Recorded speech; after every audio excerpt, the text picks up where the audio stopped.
Hello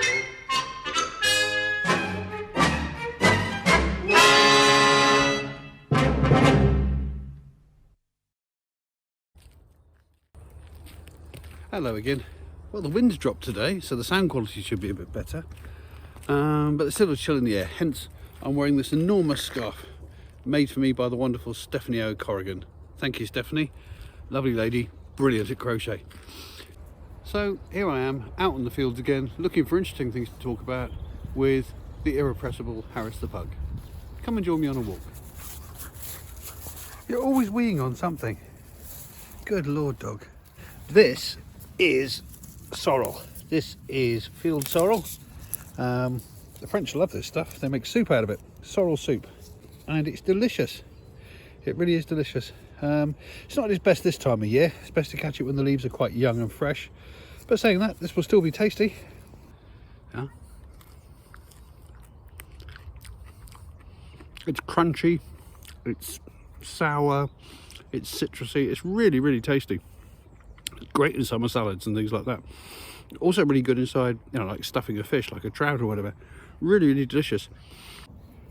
Of course, where you pick it matters, because we're kind of in the dog pea zone here, but dogs will tend to go against the posts. So if you go in the middle, where most of that sorrel is, as you can see, you stand a better chance, but really what you should do is take it home and wash it.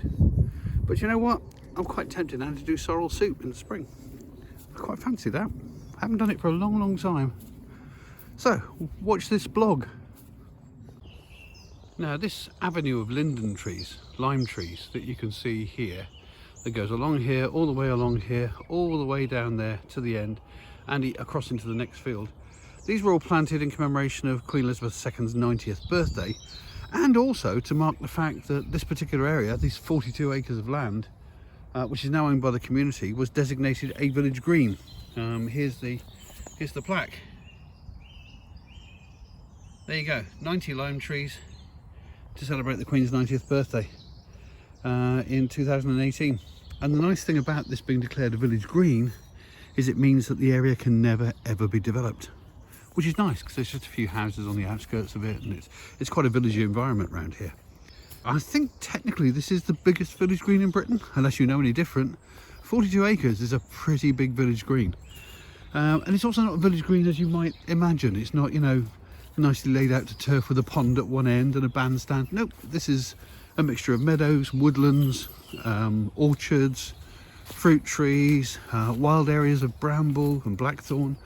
It's actually pretty wild, although it is managed. It's managed quite carefully.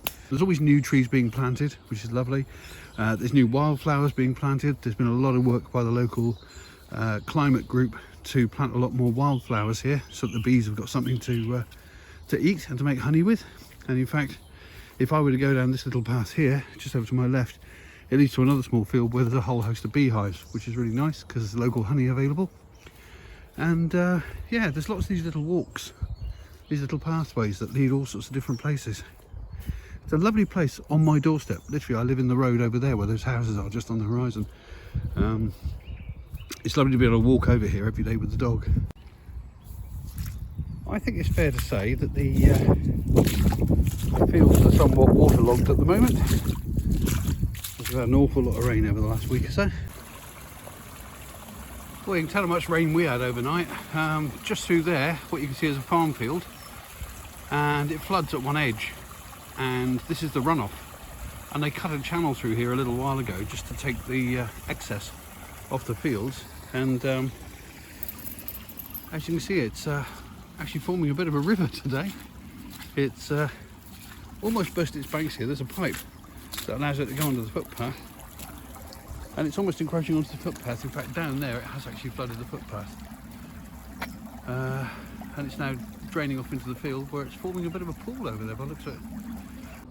If you look at old maps, there was actually a river there at one point, like a little brook that ran through, but during the Victorian era, one of the farms over the other side of the fields there actually dammed it off so that they could have a water area for their ducks and their geese, and of course their animals to drink.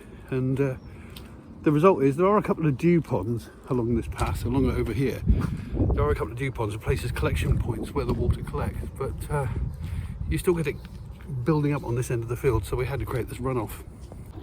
Look at that, it's flooded right through the fields, through the grass, down through here. And that, I presume there's some sort of soakaway in there, like a pond or something they've made. So otherwise that house is going to be... Yeah. It's hard to believe that just a couple of months ago we had a drought here and everything here was made of straw. Everything was pale yellow and dried out because we had an unbroken run of 66 days without any rain.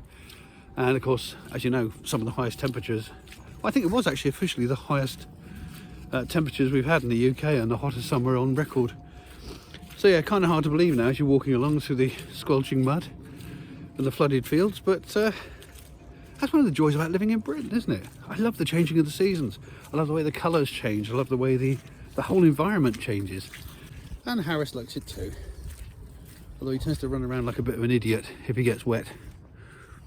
But yes, curious thing about the winter is you start seeing the birds' nests up in the tree. And you realise how close they are to the ground and how close they are to like paths and where people walk. And it makes you realise that all the time you're walking around here, when all the greenery's on the trees, there's birds nesting all around you. Sometimes, you know, that you can actually reach just by standing up. I find that quite bizarre. But then again, I find it even more bizarre that all around us in these hedges and bushes, there are very probably now foxes, deer, badgers, all fast asleep. Big, big animals, and yet we never see them.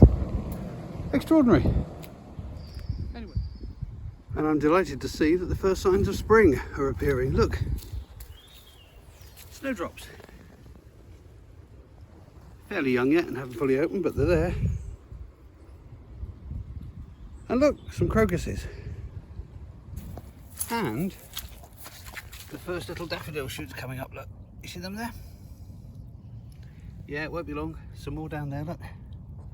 This will all be gloriously yellow with daffodils and buttercups in just a month or so, and I can't wait. I love the spring. So there you go, another miscellaneous meander around what may well be the biggest village green in England, and just on my doorstep. I'm so lucky. It's also incidentally inside the Chiltern Hills area of outstanding natural beauty, which also affords it some more protection. So hopefully this won't be going anywhere soon.